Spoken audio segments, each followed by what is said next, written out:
Assalamualaikum warahmatullahi wabarakatuh. Saya akan menjelaskan tentang proses penyerapan dalam bahasa Indonesia. Yang kali ini saya akan mengawalinya dari pembahasan materi ini. Baik, langsung saja. Kata serapan masuk ke dalam bahasa Indonesia melalui 4 cara, yaitu adopsi, adaptasi, penerjemahan, dan kreasi.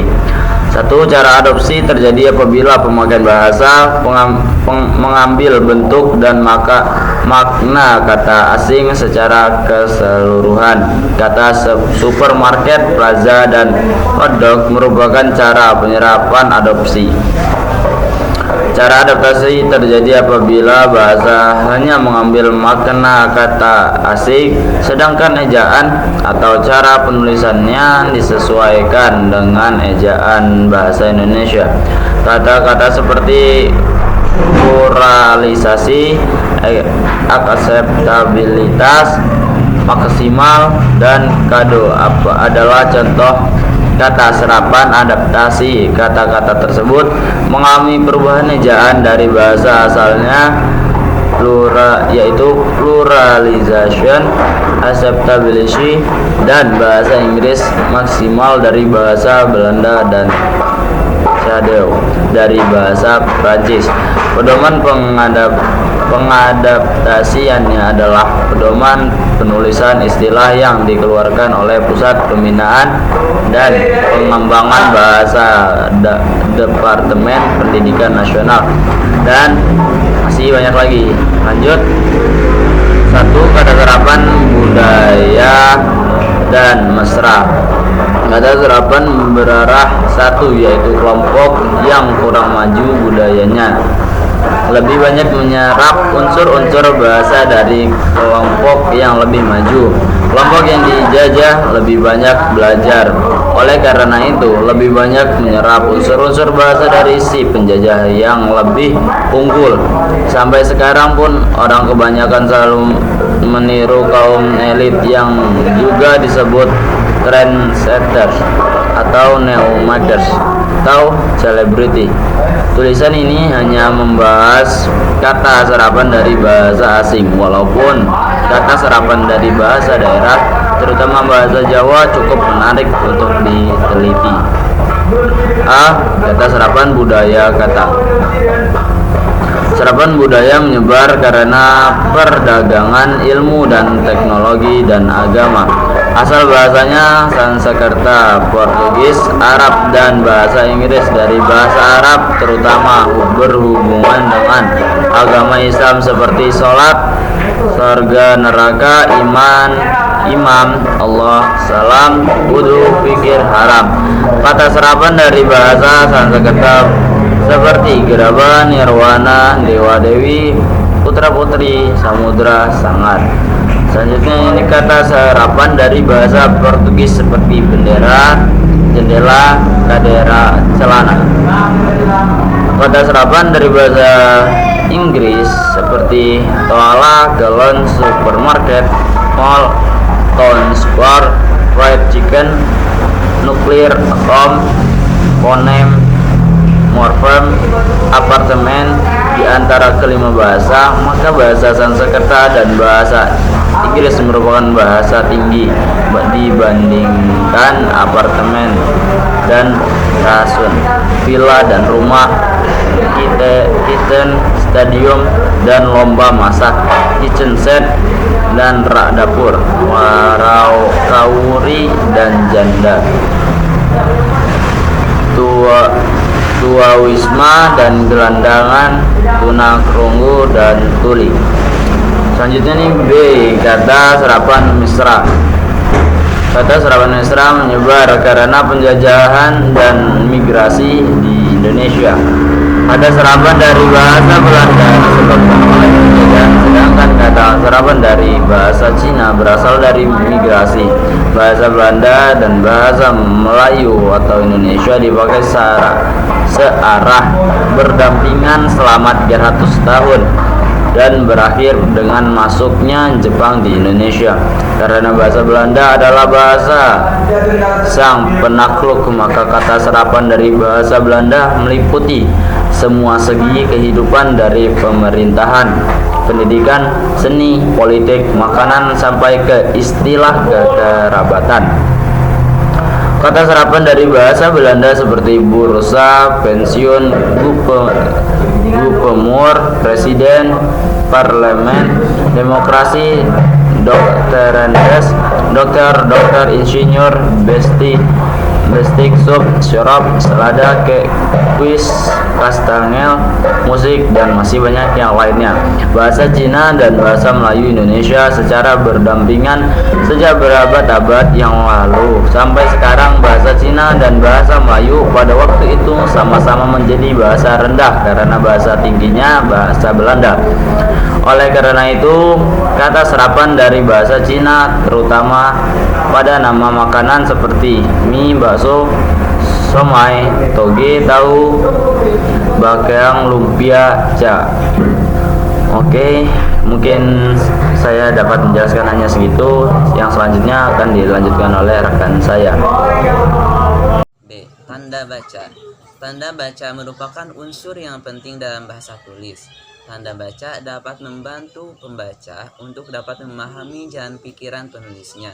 Selain itu, tanda baca adalah simbol yang digunakan dalam sistem ejaan untuk menunjukkan struktur sebuah tulisan, menentukan intonasi, serta jeda pada saat pembacaan. Kaidah pemakaian tanda baca dalam sistem ejaan kita meliputi pemakaian 1. Tanda titik, kedua, tanda koma, ketiga, tanda titik koma, keempat, tanda titik dua, kelima, tanda hubung, keenam, tanda pisah, ketujuh, tanda elipsis, kedelapan, tanda tanya, kesembilan, tanda seru, kesepuluh, tanda kurung, ke-11 tanda kurung siku, ke-12 tanda petik, ke-13 tanda petik tunggal, ke-14 tanda ulang, ke-15 tanda garis miring, ke-16 tanda apostrof atau penyingkat. Namun, dalam tulisan ini hanya akan dibahas tentang tanda-tanda baca yang sering menimbulkan persoalan, diantaranya 1. Tanda titik. Tanda titik digunakan pada akhir kalimat pernyataan, di belakang angka atau huruf dalam suatu bagan, ikhtisar, atau daftar dalam data pusaka, dan untuk memisahkan bilangan ribuan atau kelipatannya yang menunjukkan jumlah. Singkatan umum atau nama perusahaan yang menggunakan huruf kapital tidak diberi titik. Sedangkan singkatan gelar akademik dan singkatan nama orang harus menggunakan tanda titik. Contoh PT berarti P.P. Contoh penulisan singkatan gelar akademik dan nama orang. Harun SH berarti Harun S.H. Contoh angka yang menyatakan jumlah 12.000 orang berarti 12.000 orang. Contoh angka yang tidak menyatakan jumlah tahun 1991 berarti 1991 tanpa menggunakan titik. Contoh tanggal dan alamat surat. Purwakarta 21 Januari 2024 berarti Purwakarta, 21 Januari 2024 tanpa menggunakan titik.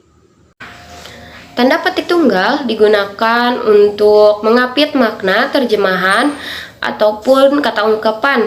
Garis miring digunakan untuk tanggal maupun tahun. Dan yang terakhir adalah kata penghilang atau tanda penghilang digunakan untuk menunjukkan penghilangan pada bagian kata. Sekian.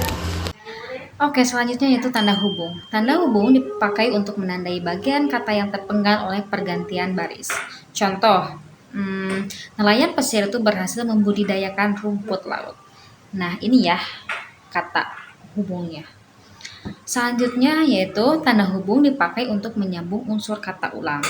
Contoh, anak-anak, berulang-ulang, atau benar-benar. Nah, itu adalah kata penghubung yang dipakai untuk menyambung unsur kata yang ulang. Tanda hubung juga digunakan untuk menyambung tanggal, bulan, dan tahun yang dinyatakan dengan angka. Contoh, 21/01/2024. Nah, kata hubung juga digunakan untuk menyambung huruf dalam kata yang dieja satu demi satu. Contoh, ini. Ini adalah tanda hubung yang dieja satu persatu.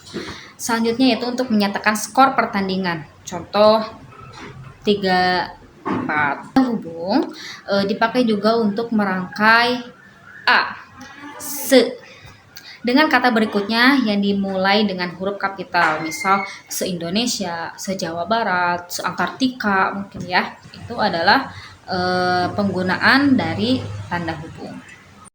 Selanjutnya yaitu tanda pisah. Tanda pisah dapat menunjukkan penjelasan atau informasi tambahan yang mendukung suatu gagasan dalam sebuah kalimat. Nah, penjelasan ini seringkali berbentuk opini ya. Di sisi lain, tanda pisah juga berfungsi untuk menambahkan keterangan aposisi, yakni ungkapan ekstra untuk melengkapi sebuah informasi. Contohnya, saya yakin mobil berwarna merah ini dijual dengan harga yang sangat tinggi. Nah, selain itu, tanda pisah juga mengartikan sampai ke atau sampai dengan dan hingga. Biasanya ini tuh melekat pada keterangan waktu, jarak, dan perihal lain yang menunjukkan selisih ya. Contoh, Cikampek, Bekasi, Senin sampai Minggu 20 sampai 23, WIB 5 sampai tanggal 19 Desember, atau mungkin bisa juga dalam mata uang seperti contohnya 35.000 sampai 100.000. Nah, itu adalah penggunaan tanda pisah yang mengartikan sampai ke, sampai dengan, dan hingga. Nah, selanjutnya yaitu tanda elipsis. Ada yang tahu tanda elipsis seperti apa? Kalau tidak tahu, saya kasih tahu. Ini adalah tanda elipsis. Mungkin agak terdengar asing ya, tapi tanda elipsis ini sering digunakan di novel-novel segala macam gitu. Nah, menurut Kamus Besar Bahasa Indonesia atau KBBI Daring, elipsis adalah tanda berupa 3 titik yang diapit spasi. Kayak ini ya. Menggambarkan kalimat yang terputus-putus atau menunjukkan bahwa dalam suatu petikan ada bagian yang dihilangkan. Namun, penggunaan elipsis ini masih sering keliru, terutama pada penggunaan jumlah tanda titik. Seharusnya jumlah titik pada tanda elipsis itu hanya sebanyak 3 titik saja. Ingat, 3 titik saja. Namun beberapa pengguna bahasa tidak menyadarinya. Selain itu, jumlah titik pada tanda elipsis ini yang terletak di akhir kalimat, jika terletak di akhir kalimat, ada sebanyak 4 titik. Jadi kalau semisalnya di akhir kalimat itu biasanya elipsisnya itu 3 titik, namun diakhiri lagi dengan 1 titik, jadi 4 titik. Nah, tanda elipsis ini dipakai untuk menunjukkan bahwa dalam suatu kalimat atau kutipan ada bagian yang dihilangkan. Contoh, penyebab kemerosotan akan diteliti lebih lanjut. Nah, selanjutnya dalam Undang-Undang Negara Republik Indonesia tahun 1945 disebutkan bahwa negara ialah seperti itu ya. Selanjutnya tuh tanda elipsis itu didahului dan diikuti dengan spasi. Tanda elipsis juga pada akhir kalimat diikuti oleh tanda titik. Seperti yang tadi saya jelaskan bahwasanya kalau di kalimat itu harus ada 4 titik, biasa 4 titik. Nah, tanda elipsis dipakai untuk menulis ujaran yang tidak selesai dalam dialog. Contoh, menurut saya seperti bagaimana? Nah, seperti itu ya.